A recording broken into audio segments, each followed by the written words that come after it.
my assignment was to have the last week in Go Big month. And so I was thinking about what would seem best to preach on. And I thought about the life of Mary of Bethany. And so I titled it Passion for God, but that's kind of a big word. And I don't want you to think that what I mean by passion is something that's hormonal or something that's about activity or something that's about gifting. But what I'm going to share this morning from the life of Mary and from her family, her siblings, is that passion is about focus and passion is about fervor. So let's get started. They asked Jesus on several occasions, what was the most important commandment? What is the thing, teacher, prophet, that you think is the most important, that you want us to know? And of course he said, you shall love the Lord your God with all of your heart, with all of your soul, with all of your mind, and with all of your strength. And that's a lot, isn't it? Just think about it, with all of your heart, with all of your mind, with all of your strength, and with all of your soul. That's a lot. And it can be overwhelming to think, I don't know if I'm doing that. So I've chosen what I think is a wonderful example of how we can have passion for God. Because honestly, we're in the 21st century. Is it even possible to have passion for God like they did in the first century? I think it is. But let's look at the portion of scripture that we've chosen for today. The first thing that Mary of Bethany teaches us is to have focus. And we're going to read the scriptures that go along with that. This is earlier in Jesus' ministry, and we are being introduced to a family. And this family is unusual because there's no mention of a mother or a father. There's only mention of siblings, 2 sisters and a brother. And they all have their turn in the sun. They all have something that they're known for. And of course, Lazarus is the brother that's known for being called from the tomb and being raised from the dead. So let's learn about Mary and Martha. As Jesus and his disciples continued on their journey, they came to a village where a woman welcomed Jesus into her home. Now, let me just say before we continue that this is a special family. Do you know that there are relationships that refresh us? If I ask you to think back, who is someone in your life that refreshes you? We could all think of someone, more than one person. And we all know that there are relationships that require something of us. They require more patience, that require more understanding. Maybe they require more words. But this is a family, 2 sisters and a brother, and they are a family that refreshes Jesus. He loved this family. And so we notice that Jesus has visited their home twice in the scriptures, which is once more than it's ever recorded that he visited anyone else. So we know that he loved them. We know they were 2 sisters and a brother that were well off. We have several indications that show us that they had wealth. They helped fund Jesus' ministry for those 3 years. They traveled with him on occasion. And it says that they were a family that loved Jesus and he loved them. So he is stopping at their home. He was welcomed there. These are people that refreshed Jesus. Her name, the sister's name was Martha, and she had a sister named Mary. Mary sat down attentively before the master, absorbing every revelation he shared. But Martha became exasperated with finishing the numerous household chores in preparation for her guest. So she interrupted Jesus and said, let me just stop there for just a second. She interrupted Jesus. I mean, we know she's the older sister because she's mentioned first whenever they're mentioned. So we know she's the eldest. We don't know if there's husbands, whatever. We just know that there are 3 siblings. But she has the audacity to interrupt Jesus. Now, before we think that's like such a horrible thing, I have many times interrupted Jesus. He's trying to tell me something. He's trying to speak a word to my heart, and I interrupt him. I do it. I mean, he wasn't physically there, but he's living in my heart, and I have done the same thing that Martha's done. So I understand that I don't even know what the word is, that awesomeness that she did. But she interrupted Jesus and said,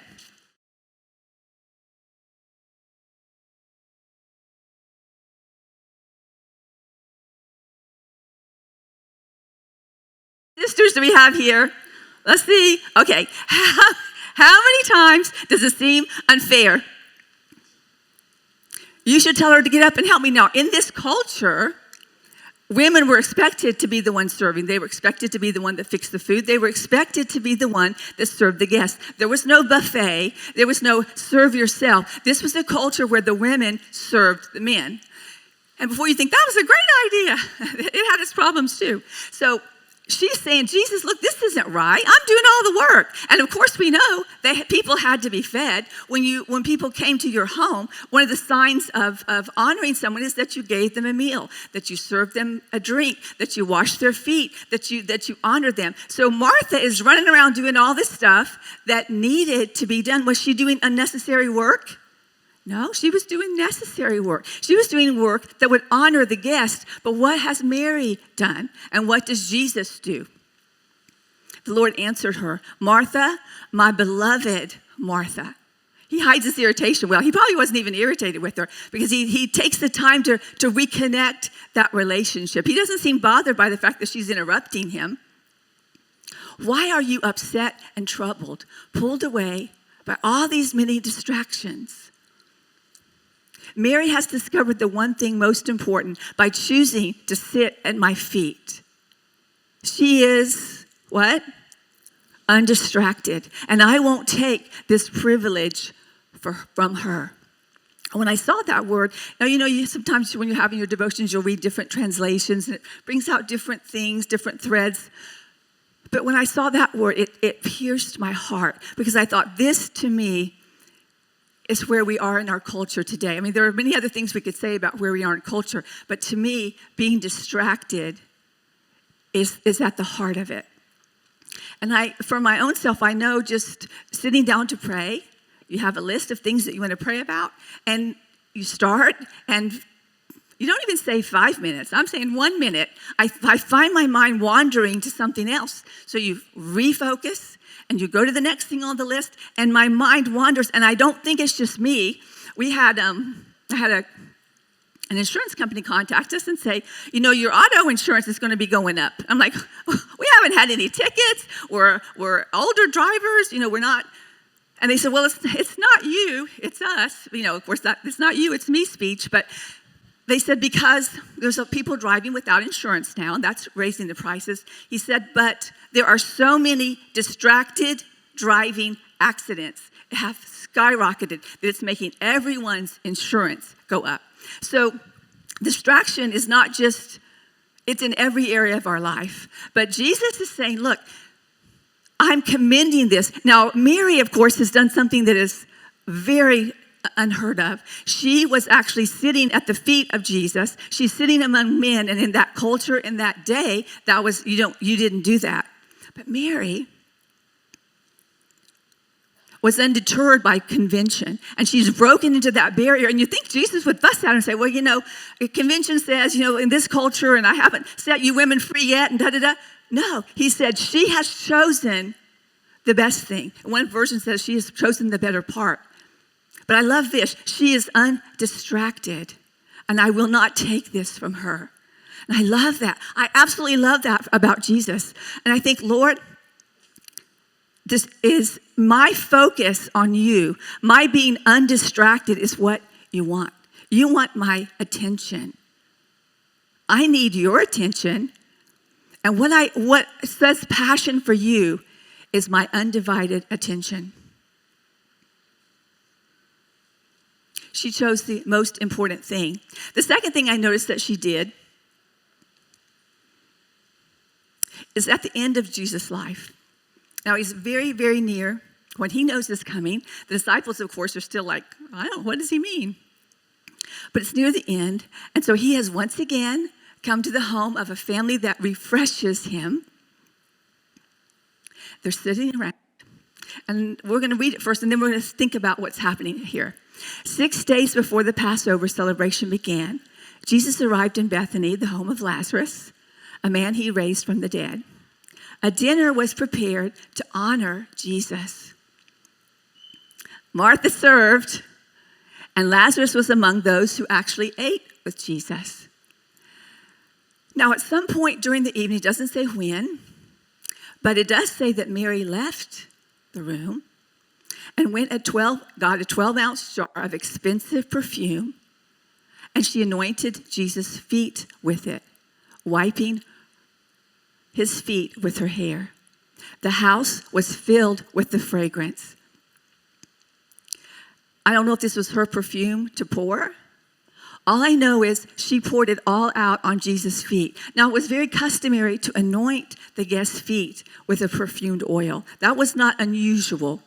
But what was usual was that you would just dab a little bit on the feet. Just as a customary, we honor you, a dab. Mary, in her gratitude, in her focus on Jesus, poured the entire bottle of perfume out.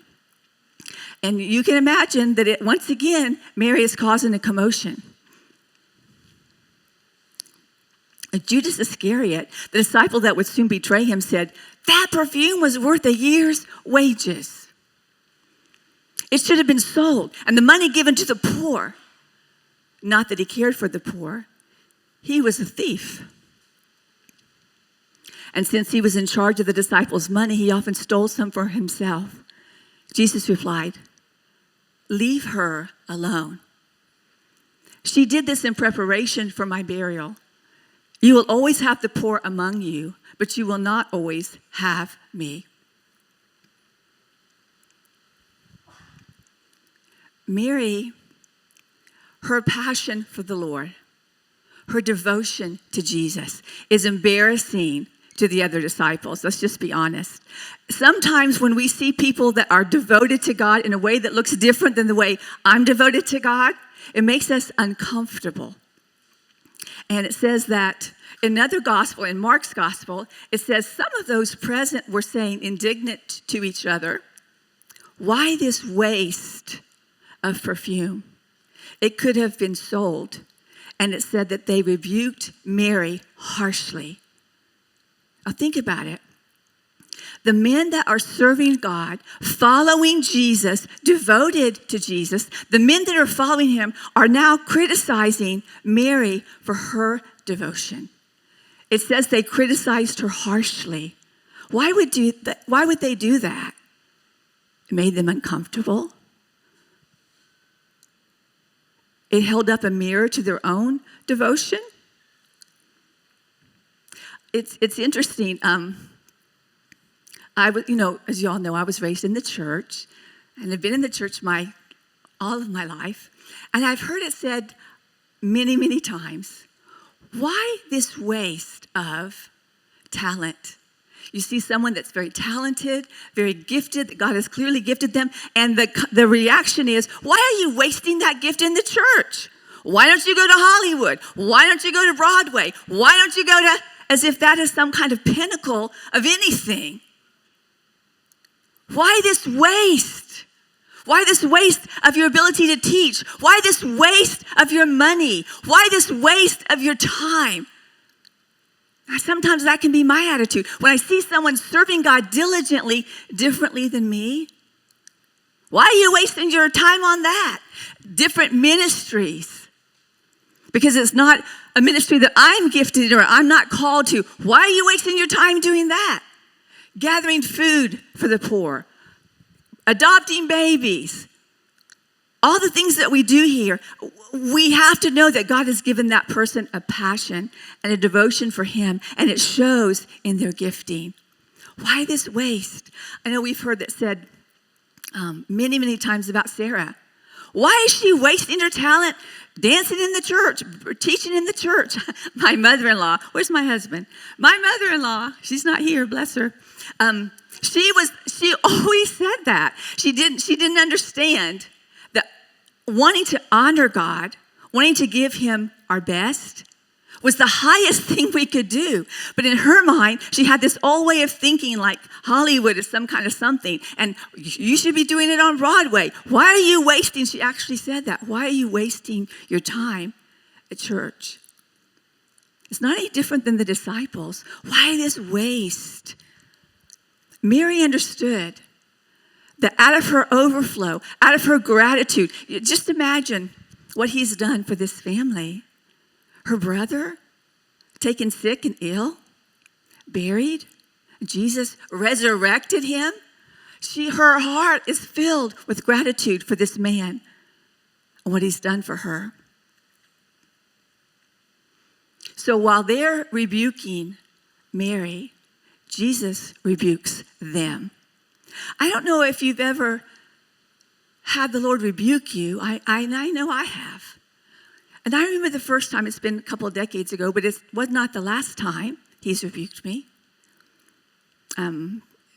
Embarrassed to say, I remember the first time because I remember thinking, I didn't like the word rebuke. I was very young, I was newly married or whatever. I didn't like the word rebuke. So in my mind, I'm saying, Jesus is fussing at me because I knew exactly what he was saying.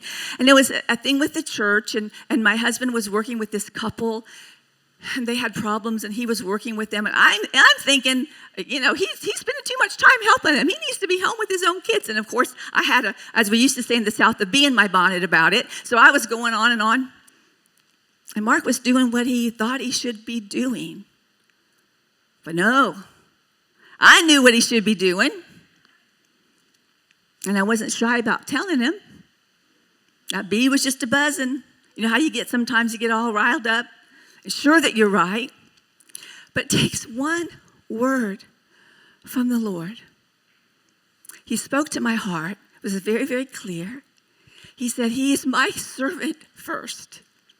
He's your second. He's your husband second. And I you know how when the Holy Spirit speaks to you, it cuts so clean. It's such a clean cut. And that was it. That's what it took. I said, I'm sorry, Lord. I think I apologized to my husband too, but mostly I apologized to the Lord. I'm sorry. I'm sorry, Lord. I'm sorry. Mary understood. She understood. How did the disciples miss what she was doing? They were on mission with Jesus. They had all these plans with Jesus, and they missed the opportunity to honor him, to show devotion to him. And Jesus said, leave her alone. She did this in preparation for my burial. You will not always have me. Mary saw the moment. Her heart filled with gratitude poured out. It must have been quite scandalous. It was very scandalous. What an intimate thing to do. Where did she have, the courage, the kahunas? I don't know what the word is I'm looking for here. How did she do it? How did she not care what other people thought? And out of an overflowing, grateful heart, respond and minister to Jesus. She was a person that refreshed him. And he did not rebuke her for it. But how did she see this moment that men that had slept with him, ate with him, walked with him day after day missed? I think it comes back to her focus. She was focused on Jesus. He had her attention. She was undistracted. And Jesus was pleased with that. Would you stand with me, please?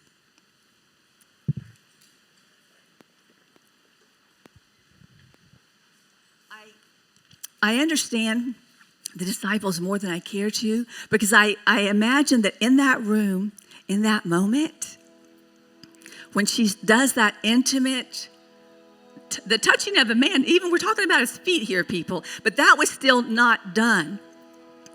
And I'm sure they felt uncomfortable. I'm sure they felt like, I don't know if this is okay. But I think it also exposed something in them.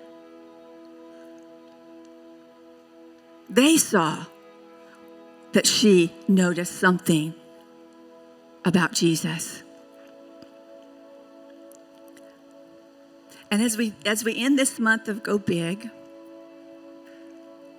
we think about passion for God. Let's take it out of the realm of more excitement, more doing something, more activities, and let's think about undivided attention. Not distracted in the moment. To give Jesus the honor that is due him. She was able to pour out. She spent a fortune in one moment. That kind of generosity. I just like to eke out my devotion like over a lifetime. I give him a little bit of devotion here, a little bit of devotion there, a little bit of...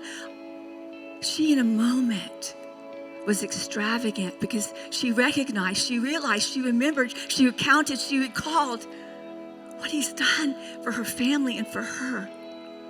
And I think that honors God when we stop and remember, and not be distracted honors God. Focusing on who he is, what he's done, what he will do in our lives honors God. And that won't be taken from us either. He will say of us, it will not be taken from him. It will not be taken from her. She focused on me. He focused on me. And I just ask that myself and you along with me, those of us that serve God, that love God, that want to honor God with our life, with the lives of our children, with the lives of our grandchildren, it's our heart to honor him.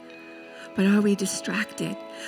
Jesus, when they asked Jesus, what's the most important thing? He said, the most important thing is to love God with all of your heart, all of your strength, all of your soul, and all of your mind.